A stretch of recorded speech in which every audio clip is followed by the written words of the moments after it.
আজকের গল্পটা কাল্পনিক, কিন্তু বিষয়বস্তুটা নয়। গল্পটা স্নিগ্ধাকে নিয়ে, স্নিগ্ধার জীবন নিয়ে, স্নিগ্ধা হয়ে ওঠা নিয়ে। আচ্ছা, তাহলে সবার আগে স্নিগ্ধাকে জানতে হবে তো।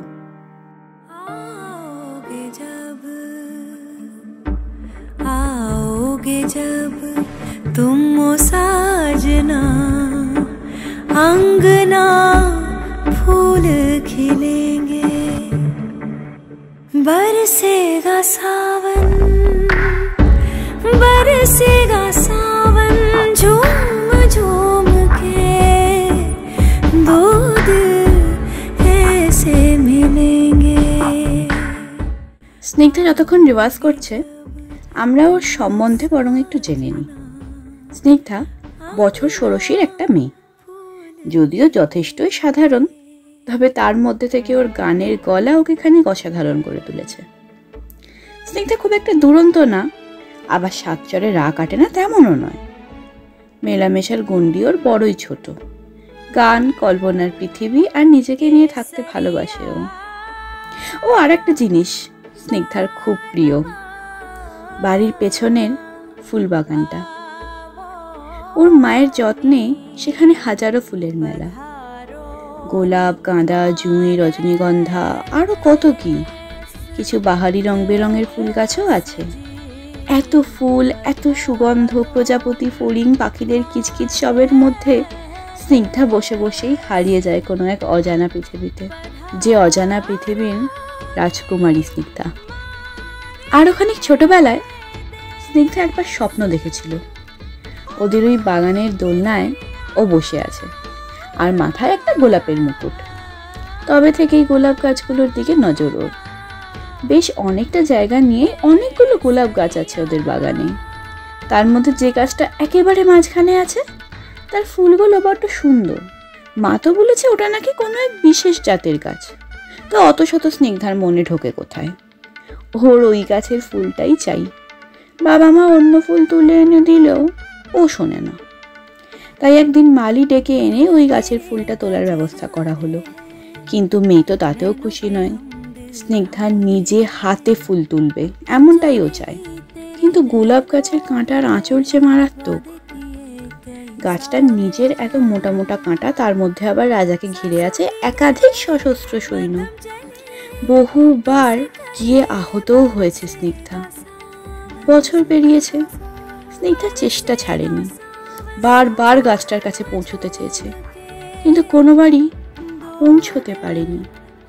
উল্টে হাত পা কেটে রক্তারক্তি কাণ্ড। অন্য গোলাপ, জুঁই, ডালিয়া, অর্কিডের মতো আকর্ষণীয় ফুল তার ঘরে এসেছে। রঙিন বর্ণে মন মাতাল করা গন্ধে আকর্ষণ করেছে তারা, কিন্তু সেই সবের হাতছানি বারবার উপেক্ষা করেছে স্নিগ্ধা।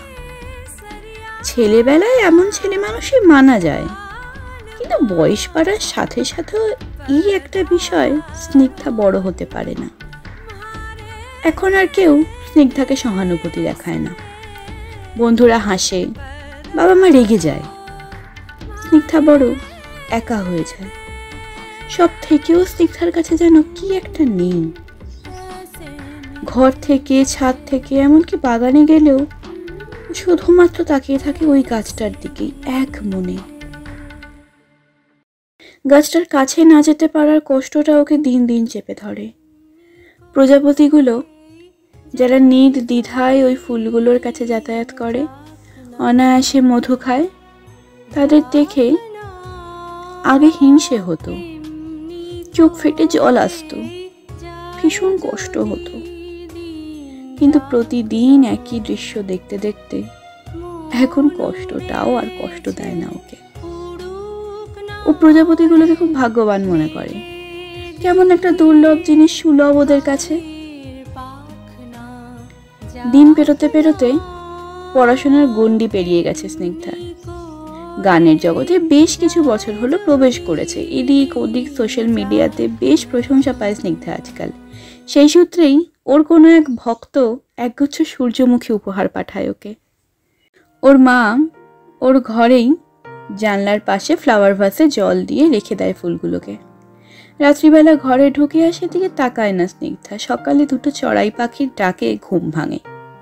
জানলায় ফুলগুলোর গা ঘেঁষে বসে পাখি দুটো কি যেন কথা বলছে।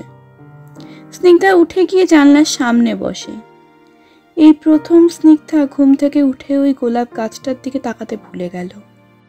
ফুলগুলো হাঁ করে সূর্যের দিকে তাকিয়ে আছে যেন। কি উজ্জ্বল পাপড়িগুলো! হাতে ধরে নাড়াচাড়া করতে থাকে স্নিগ্ধা। মনটা কেমন যেন খুশি খুশি লাগছে।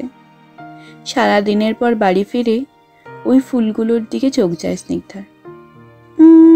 কেমন যেন শুকনো লাগছে। জল স্প্রে করে শুয়ে পড়ে ও। পরের দিন সকালে আবারও একই দৃশ্য। গানের রেওয়াজ করার সময়ও বারবার চোখটা ওদিকেই চলে যাচ্ছে ওর।